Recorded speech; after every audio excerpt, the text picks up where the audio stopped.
किसी भी आईपीओ में एक ही पैन नंबर से हम दो एप्लीकेशन नहीं लगा सकते। जैसे अगर आपके पास अपने दो डीमैट अकाउंट हो तो उन दोनों से अप्लाई कर देना, या सेम ही डीमैट अकाउंट में रिटेल और एचएनआई इन दोनों कैटेगरी में एक साथ अप्लाई कर देना। ये बिल्कुल भी पॉसिबल नहीं है। लेकिन इसमें एक एक्सेप्शन है, जिसमें हम किसी आईपीओ में एक ही पर्सन के नाम से दो एप्लीकेशन लगा सकते हैं और वो दोनों ही एप्लीकेशन वैलिड मानी जाती हैं। इवन हमें उन दोनों एप्लीकेशंस में एक साथ अलॉटमेंट भी मिल सकता है। लेकिन ये पूरा सिनेरियो तभी क्रिएट होगा जब उस आईपीओ में शेयर होल्डर्स कोटा रखा गया हो और हम उसके लिए एलिजिबल हो, क्योंकि एक आईपीओ में हम शेयर होल्डर्स कैटेगरी के साथ साथ एक और कैटेगरी में भी अप्लाई कर सकते हैं, फिर चाहे वो रिटेल कैटेगरी हो, स्मॉल एचएनआई हो या फिर बिग एचएनआई हो। वैसे अगर आपको इस कॉन्सेप्ट के बारे में और डिटेल में जानना है तो मैंने इस पर ऑलरेडी एक वीडियो बना रखा है, जिसका लिंक आपको ऊपर आई बटन में और नीचे डिस्क्रिप्शन बॉक्स में मिल जाएगा। अब जो लोग शेयर होल्डर्स कोटा वाले आईपीओ में फर्स्ट टाइम अप्लाई करते हैं उन्हें इसके अराउंड काफी कंफ्यूजन रहता है कि कैसे हम एक साथ दो दो एप्लीकेशन लगा सकते हैं, उसका पूरा प्रोसेस क्या है। तो देखिए, वैसे तो ये बिल्कुल भी कॉम्प्लिकेटेड नहीं है। जैसे हम बाकी नॉर्मल आईपीओ में अप्लाई करते हैं वैसे ही हमें इसमें भी अप्लाई करना होता है।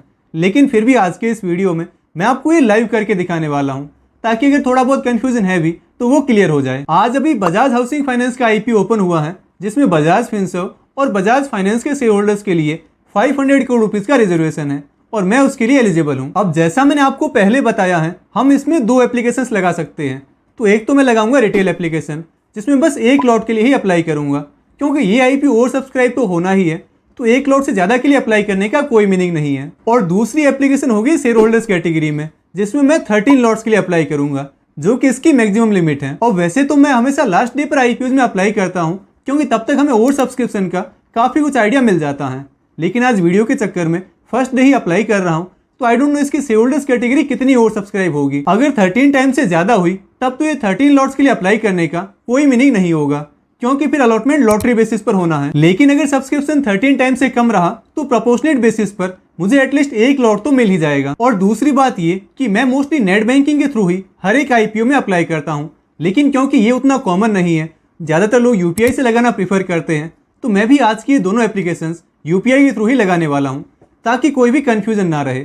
और हाँ, मैं काई टाइप यूज कर रहा हूँ, बाकी अगर आपका कोई और स्टॉक ब्रोकर है तो उसमें भी प्रोसेस ये सेम ही रहेगा। तो चलिए फिर चलते हैं मोबाइल स्क्रीन पर। लेकिन हाँ, उससे पहले अगर आपने अभी तक इस वीडियो को लाइक नहीं किया है तो वीडियो को लाइक कर दें और चैनल को सब्सक्राइब जरूर कर दें। तो देखिए, ये काई टाइप का आईपीओ वाला सेक्शन है, जिसमें थोड़ा स्क्रॉल डाउन करने के बाद हमें बजाज हाउसिंग फाइनेंस का नाम मिल जाएगा। अब जैसे ही हम इस अप्लाई वाले ऑप्शन पर क्लिक करते हैं तो हमारे सामने फर्दर 3 ऑप्शंस होंगे। इसमें पहला तो है इंडिविजुअल इन्वेस्टर, जिसमें हम लोग हमेशा अप्लाई करते ही हैं, और दूसरा है इस कंपनी के एम्प्लॉयज के लिए, क्योंकि इस आईपीओ में शायद 200 करोड़ रुपीस का एम्प्लॉय कोटा भी रखा गया है। देन फिर उसके बाद है एग्जिस्टिंग शेयर होल्डर, यानी कि जो शेयर होल्डर्स कोटा के थ्रू अप्लाई करने वाले हैं। अब आपके लिए काफी कुछ तो यही क्लियर हो गया होगा कि अगर हमें नॉर्मल कैटेगरीज में अप्लाई करना है, यानी कि जैसे रिटेल कैटेगरी या फिर स्मॉल एचएनआई एप्लीकेशन लगानी है, तो हमें सिंपली इंडिविजुअल वाले ऑप्शन पर क्लिक कर देना है। वहीं अगर बाई चांस आप इस कंपनी के एम्प्लॉय हैं और आपको एम्प्लॉय कोटे से अप्लाई करना है तो फिर एम्प्लॉय वाला ऑप्शन, और अगर आप शेयर होल्डर्स कोटे के लिए एलिजिबल हैं तो आपको सबसे last option existing share holders पर क्लिक कर देना है। अब यहाँ हम सबसे पहले रिटेल एप्लीकेशन लगा देते हैं, तो उसके लिए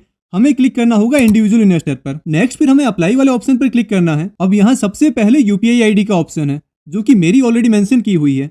अगर आपके केस में ये बॉक्स ब्लैंक है तो यहाँ पहले बॉक्स में तो आपको अपनी यूपीआई आईडी का फर्स्ट पार्ट डालना है, जो आपका नाम हो सकता है, मोबाइल नंबर हो सकते हैं या फिर आपकी ईमेल आईडी हो सकती है। और फिर इस दूसरे कॉलम में आपको यूपीआई प्रोवाइडर सेलेक्ट कर लेना है। इसके अलावा इस पूरी स्क्रीन पर हमें कुछ भी चेंज करने की जरूरत नहीं है, और सीधा नीचे यहाँ जो सबमिट वाला ऑप्शन है, हमें इसे स्वाइप कर देना है। अब आप देख सकते हैं कि हमारी एप्लीकेशन सबमिट तो हो गई है, लेकिन अभी तक इसकी ऑटो पे मैंडेट की रिक्वेस्ट हमारे पास आएगी।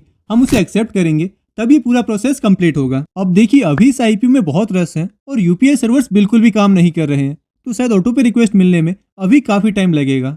लेकिन तब तक हम इसकी शेयर होल्डर्स वाली एप्लीकेशन लगा देते हैं। उसके लिए अगेन हमें अप्लाई पर क्लिक करना है। अब आप देख सकते हैं कि इवन तो अभी तक हमने रिटेल वाली एप्लीकेशन का अमाउंट ब्लॉक नहीं किया है, लेकिन यहाँ पर अप्लाइड लिखा हुआ आ चुका है। तो अब इसी तरह से हमें शेयर होल्डर्स वाली कैटेगरी में भी अप्लाई करना है। अब प्रोसेस वही सेम है, अप्लाई वाले ऑप्शन पर क्लिक करके यूपीआई आईडी वगैरह में कुछ भी चेंज नहीं करना है। लेकिन जैसा मैंने आपको पहले बताया है, मैं इस आईपीओ में 13 लॉट्स के लिए अप्लाई करने वाला हूँ।